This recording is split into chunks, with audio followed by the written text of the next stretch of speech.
You got an easel where you do a lot of writing? I'm going to give a little online class here. I got my easel pad paper there stuck to the window. I'm curious, is this going to run through this paper, make a mess out of my window, get me in trouble with my wife? Only one thing to do. Let's do the class, see how this works out. I'll come back. I'll let you know if these make sense for you.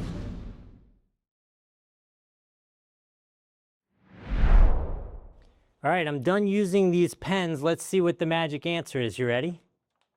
Oh, look, nothing bled through. Okay, it worked. These work perfect on my Post-its. If you want to get these for yourself, there's going to be a link on the screen. There's another one down below. You cannot possibly go wrong with these. I really tested them. They worked out great.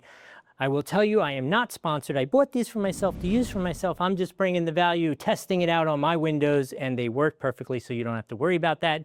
If I've added some value here, remember to like the video, follow the channel. Put in the comments, what are you going to do with these? I'm doing a talking head video. I'm curious what you're going to do with your magic markers. Put that in the comments. And YouTube's going to put up a video right here that they think would be interesting to you. You should go check that out right now.